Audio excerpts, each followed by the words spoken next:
Kia ora. Welcome to Child Poverty in Aotearoa, Tackling Inequality 2014. This week we're focusing on education. Children from poor families find it hard to access education and to complete compulsory schooling. Their education is disrupted by frequent moves caused by lack of access to safe and affordable housing. Overcrowding and being called on to care for younger siblings disrupt homework, while hunger and poor diets make it hard for children to concentrate at school. But education is absolutely crucial to helping children to move out of poverty. Those who don't receive a good education are on the fast track to unemployment and sometimes involvement in crime. I've seen this heartbreaking waste of human potential hundreds of times over the years in my work as a lawyer in South Auckland. Week after week, locked up in court cells under the court, I've seen 17-year-old males who can't read and write, don't have jobs and have no qualifications. Education is the key to turning their lives around. We'll also this week get a young person's perspective on child poverty and how it can be eliminated. Mosa'ati Mafile'o will tell us how important he believes the presence of parents in the home is and how working long hours and multiple low-paying jobs keeps parents from providing the time and guidance children need. But first, let's speak to Manurewa East School Principal Phil Palfrey and Dr. Vicky Carpenter of the University of Auckland about education and the challenges faced by children from poor families. Kia ora, Vicky, welcome to the program. Kia ora. And kia ora, Phil. Kia ora. Nice to be here. Thanks for coming.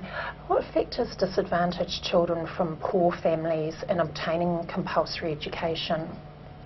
Well, there's lots of things. Just sometimes getting to school in the morning is difficult. A lot of our parents are on shift work, and we get pretty cross when they're either late for school or don't come to school. But sometimes it's out of the children's control, and it's sometimes out of the parents' control. I would really love to think that our parents could try a wee bit harder to get them to school on time, and not leave them, just take them early in the afternoon either. So sometimes our parents have to come to the party, but also some of the time it's sometimes out of their control. And I think it's also issues like the kind of housing that they have and how comfortable they are when they come to school, how well they are. So a lot of the factors that are impacting on children's education are really beyond the control of the school. Yeah. And what about factors like overcrowding and having to provide school lunches? How big a factor are those in your school?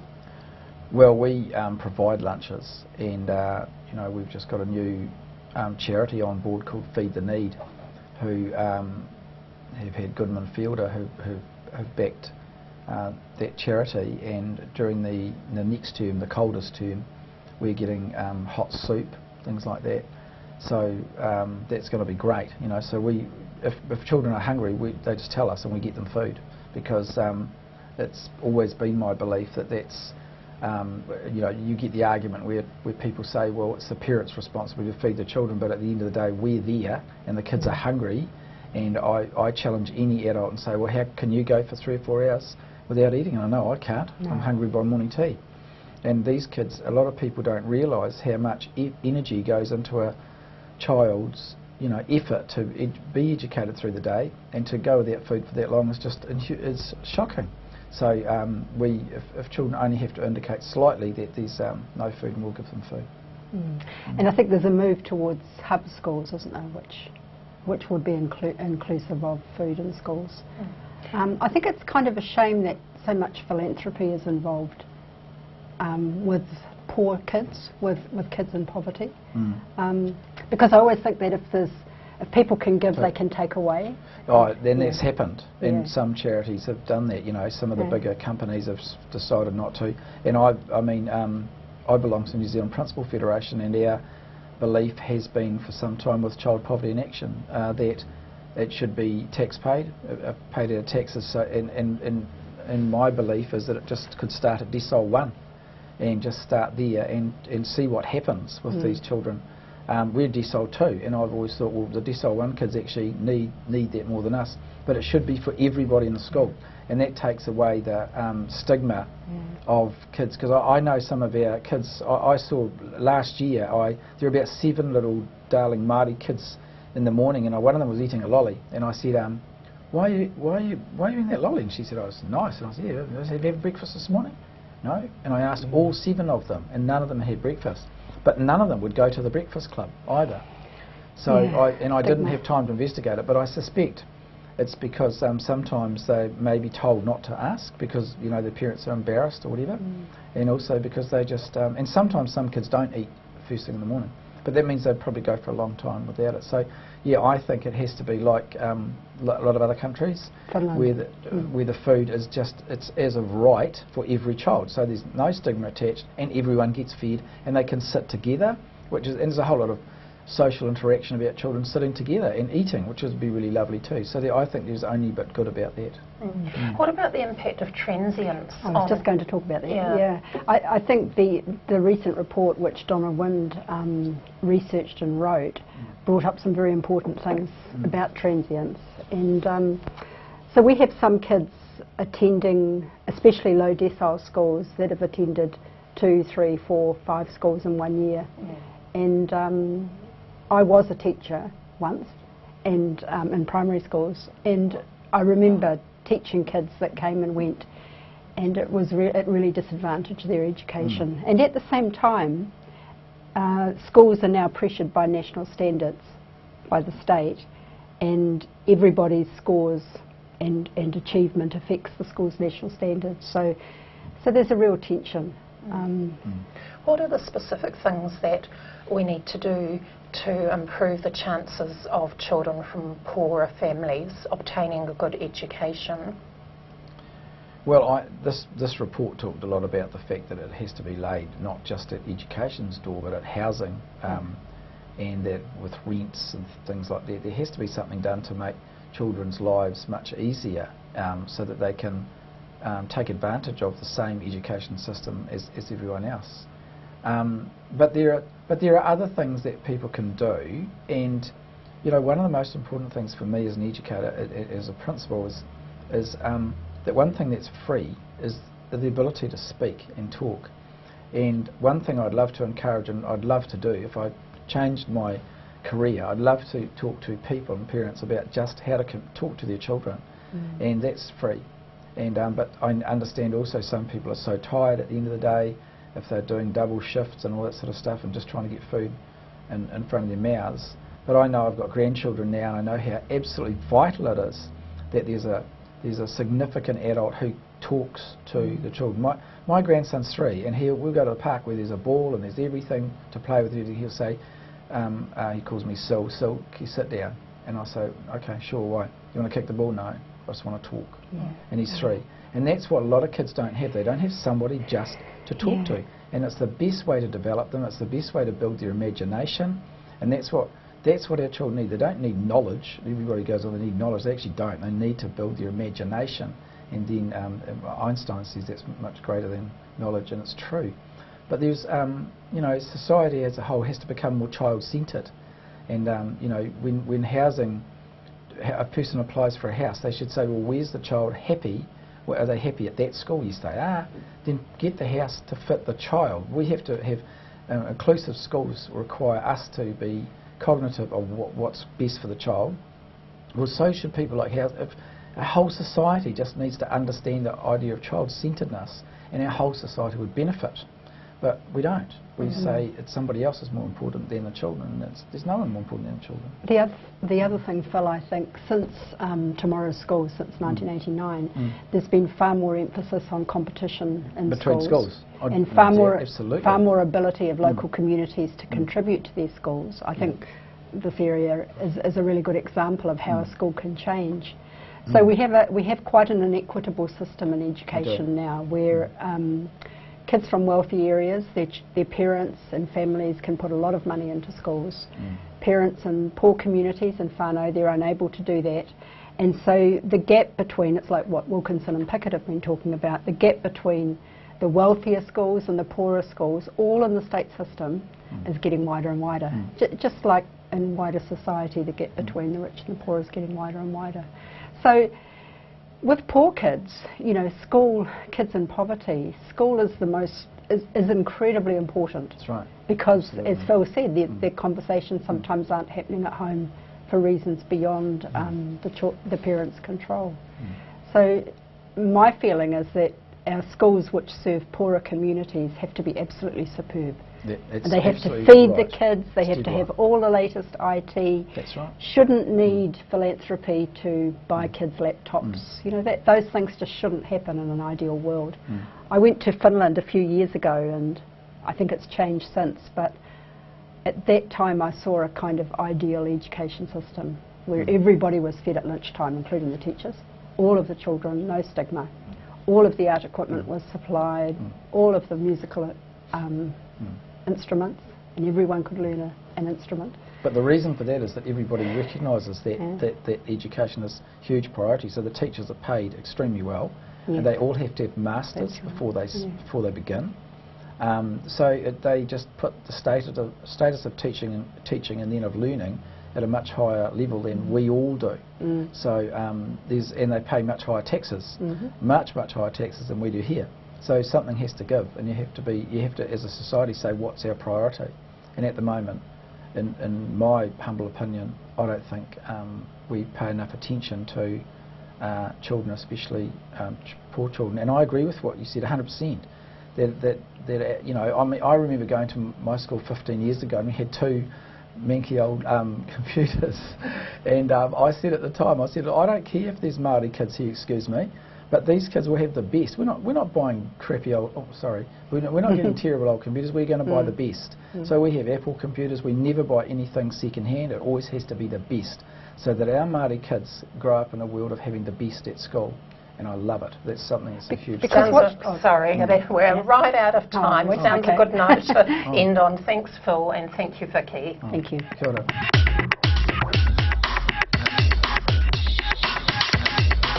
Now it's time for the Child Poverty Win of the Week.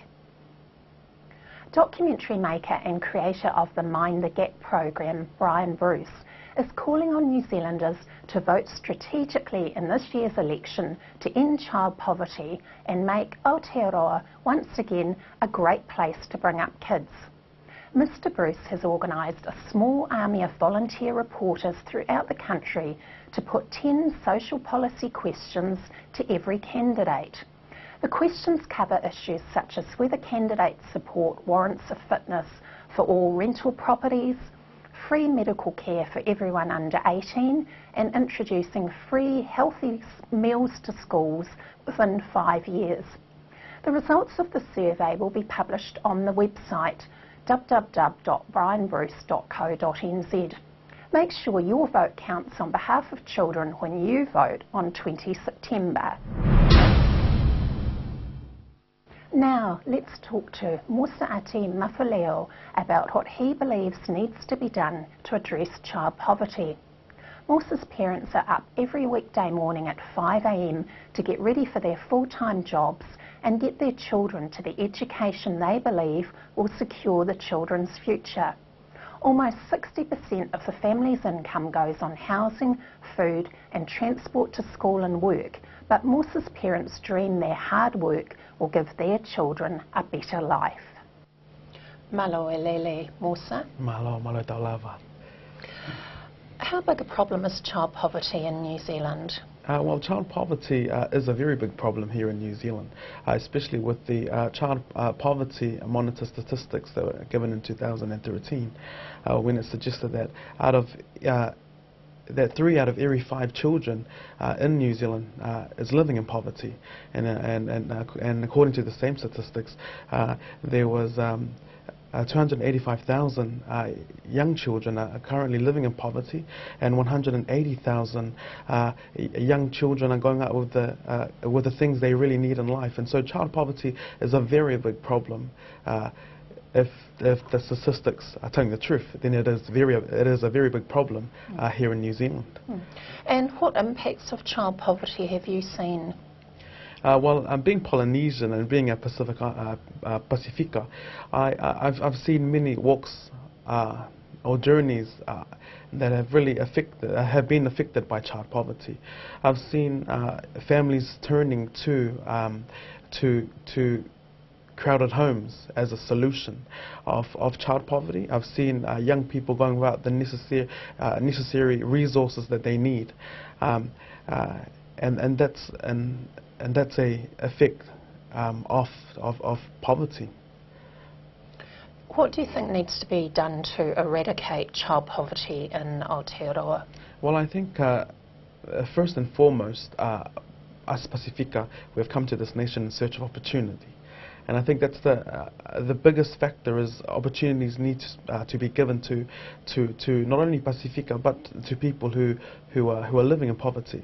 I think the second suggestion or solution is definitely a big encouragement in the education sector.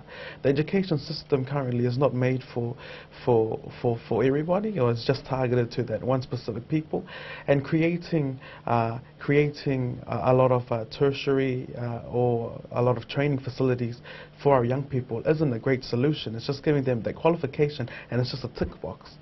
But giving them that right of education is definitely a big solution, and will definitely break down the barriers of poverty if we're going to look, let's say, in the next 10 years or so.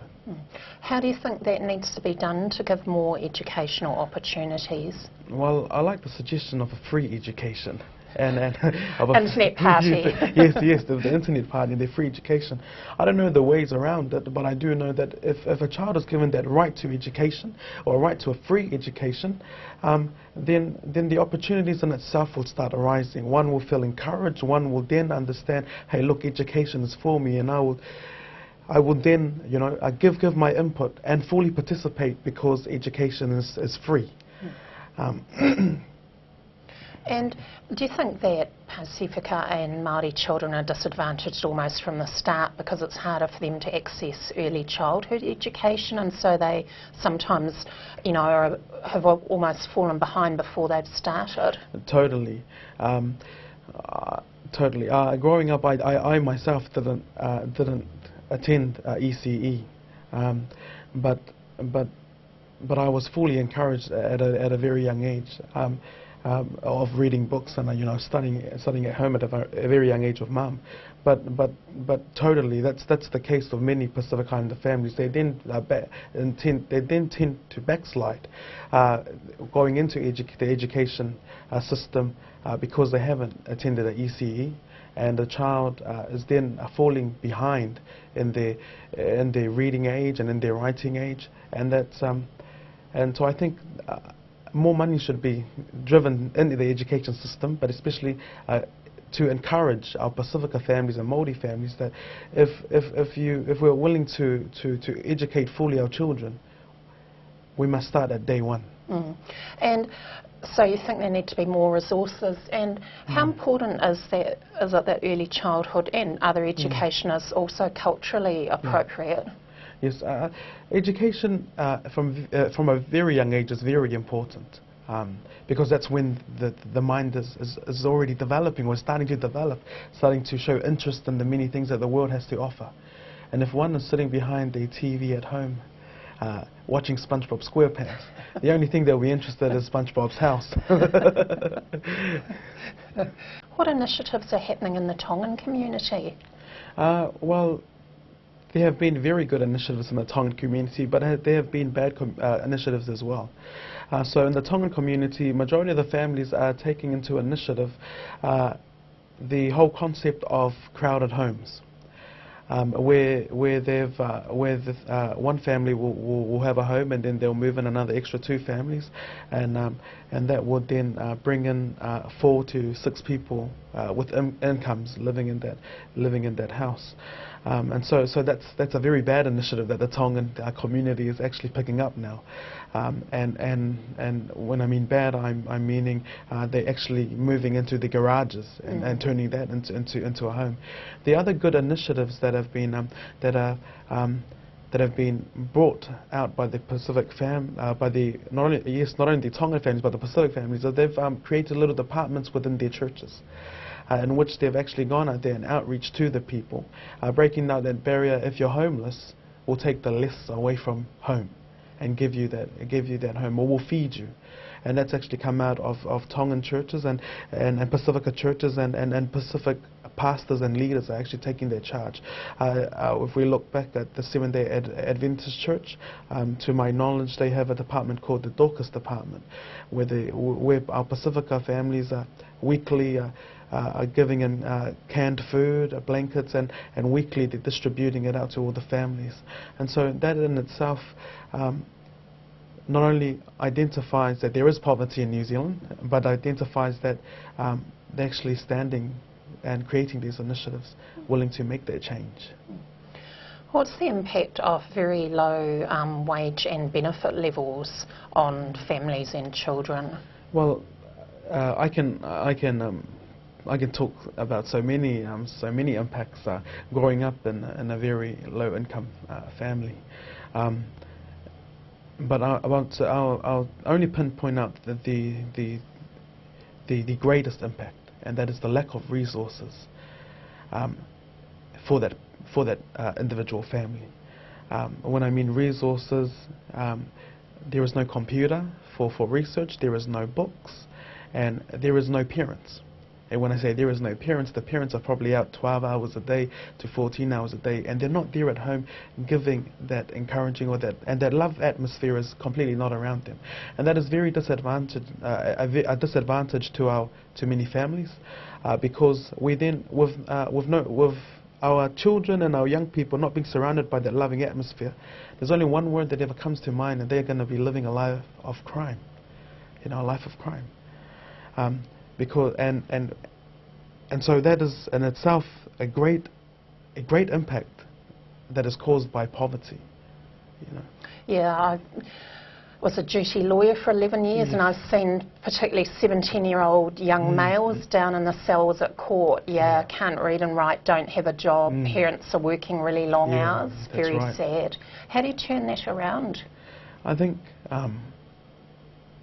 I personally don't have a great solution for this, but I think I've always thought of if the government it comes with a greater solution than the solutions that we've been seeing. Yes, free doctor visits, for children, I think under 13, etc. But if we start pinpointing, if the government starts pinpointing the things that's really important. Let's say, I'm not a great supporter, but if they start, bringing up let's say the minimum wage, the reason why I say I'm not a great supporter is because I do know the impacts if the wages go up. But even little coming around with little things like that, to really help the families and to really bring our parents back home. I've always thought about creating a movement called Bring Our Parents Back Home, which means it brings the parents back, and it allows that loving atmosphere to return back to a family home, because right now there are a lot of homes, but there aren't family homes, so. Sounds like a great idea. Thanks very much, Mosa. Yeah, thank you very much. Yes.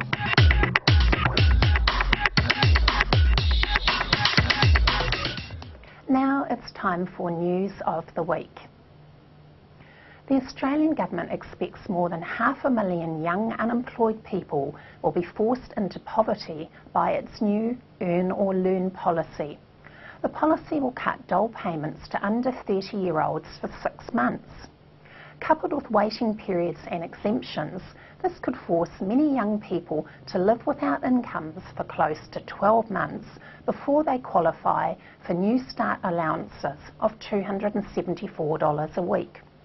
Groups assisting people facing hardship expect significant increases in the numbers of young people needing help.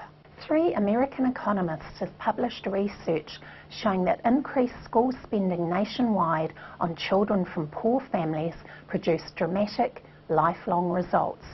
Professor C. Kiraboa Jackson and the other researchers studied a sample of 15,000 school children born between 1955 and 1985, following them through into adulthood in 2011. The study found that the more time the children spent in the classrooms in which spending had been increased, the better they did.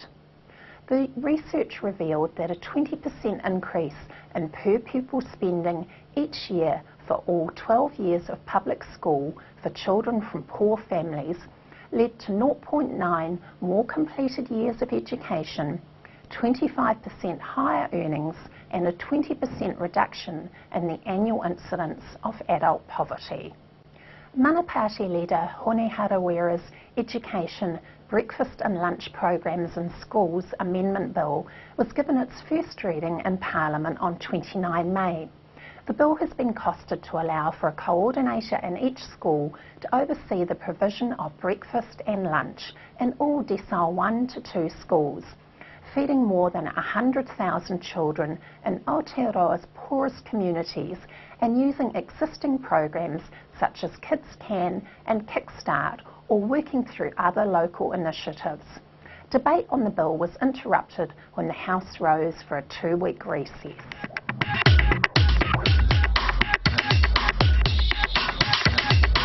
Now it's time for this week's 5 action points. The consequences of poverty, including disease, lack of good nutrition and overcrowded housing, impact severely on students' ability to learn. Providing wraparound health and social services at schools improves educational outcomes for children.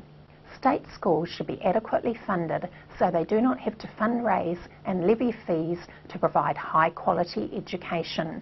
Staffing formulas should be changed and $50 million a year should be invested in reducing class sizes. Increase special education needs funding to cover the 3% of students who require it, rather than the 1% currently funded. That's our program for this week. Join us next week when we look at the inadequate family incomes of poor children. What needs to be done to make benefits and wages livable to give children the best start possible in life and avoid them starting off far behind their peers? We'll speak to Associate Professors Susan St John and Gail Pacheco about the importance of income in addressing child poverty. Thanks for watching. Ka kite anō.